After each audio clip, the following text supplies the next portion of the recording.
Welcome to the Real News Network. I'm Jessel Noor in Baltimore, and welcome to this latest edition of the Black Financial and Fraud Report. Now joining us from Bloomington, Minnesota is Bill Black.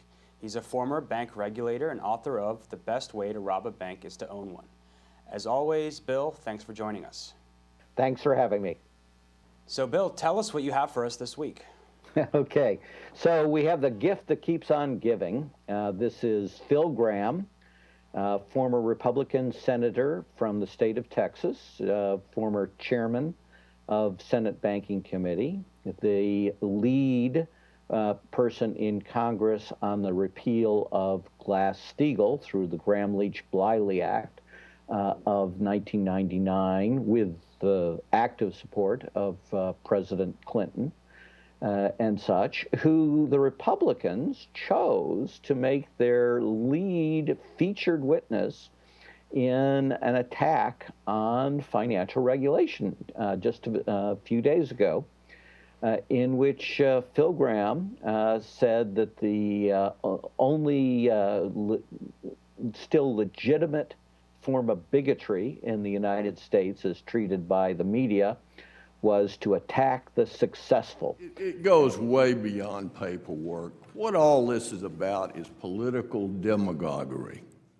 It's the one form of bigotry that is still allowed in America, and that's bigotry against the successful.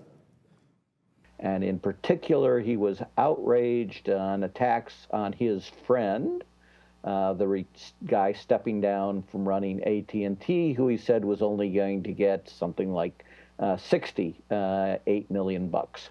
And he considered people like this CEO to be the most exploited people in America because they added so much value. Yeah, it sounds like pure exploitation. Yeah, it's the first word that came to mind when I heard that he got roughly $150 million. I don't think that could serve him at his age through more than about 100,000 times of his lifespan that remains. So, Bill, talk about more of his comments, and we understand that this was an effort to repeal the Dodd-Frank Act. Yeah, it's part of a general assault. It's interesting, given the Republican primaries as well, that they're making it so absolutely frontal that they want to, A, destroy Dodd-Frank and free up bankers, the exploited class in America. But this is not just the Dodd-Frank repeal. The House is also passing bills that effectively would destroy pretty much all regulation, not just financial regulation. And so it's an incredibly broad assault on the entire concept, really, that there should be regulation, that instead that we should go to almost complete laissez-faire system and let bankers and CEOs do pretty much whatever they please without even the pretense of regulation, which is, of course, what we have now. So we know that with President Obama in the White House, for the time being, these proposals have very little chance of advancing and becoming into law. But talk about what would happen if a Republican, such as frontrunner Donald Trump, would take over when President Obama's term expires. Oh, well, I think enough of us would probably leave the country that that would be the real problem for the United States. But you don't need a Trump, and that's really the point. This is getting these votes that I'm talking about to destroy Dodd-Frank and to pretty much destroy financial regulation are getting 95% support or more among rank-and-file Republicans in the House and the Senate. So if they had the White House, these things would already be law. And, of course, on the margins, they are chipping away at Dodd-Frank. President Obama agreed to a quote-unquote compromise that already delayed significant important sections of Dodd-Frank. And the Republicans are making it clear that they're going to use every vote possible on things like the debt ceiling, on things like the transportation bill, to demand further weakening of regulation, particularly financial regulation in the United States. So this isn't just an issue if the Republicans get control of all three branches of government. It's a very live issue now. And Bill, I didn't want to pass up the opportunity to discuss former Senator Graham's history and involvement in repealing things like Glass-Steagall and the Commodity Futures Modernization Act. Give us a little more about his history and more about, and so just to contextualize the fact that it's this particular person giving this testimony in front of Congress. So Phil Graham is an economist. He was an academic, very conservative, came to Washington eager to roll back financial regulation. This is well before Dodd-Frank, of course. Ended up being chairman of Senate Banking, was incredibly active, as you said, in both of these so-called modernization acts that President Clinton was also heavily supportive of.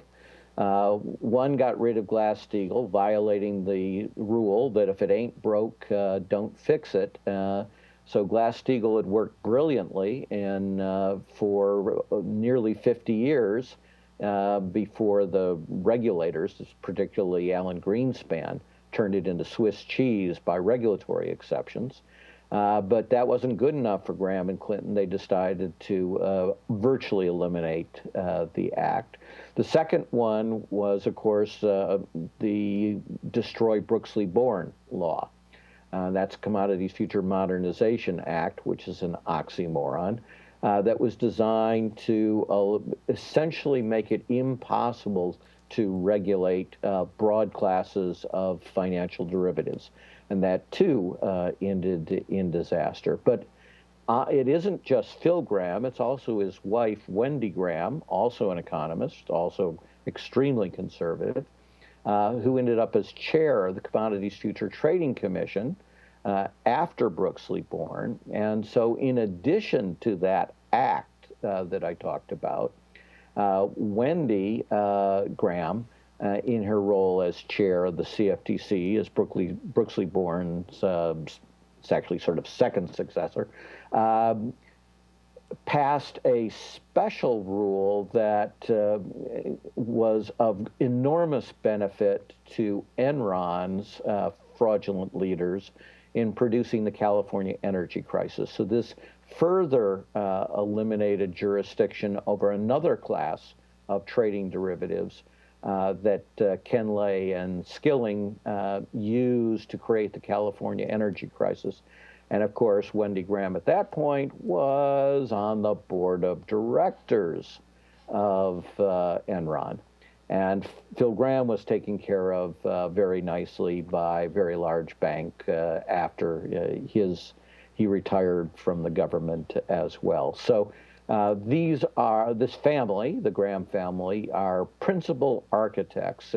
If you want to blame members of the legislature, it would be Phil Graham. If you're going to blame members of the regulatory ranks, it would be Alan Greenspan, of course, first, but Wendy Graham second. And then, of course, you can add President Clinton to that list because he was not forced into either of these things. He was a strong proponent of gutting all financial regulation.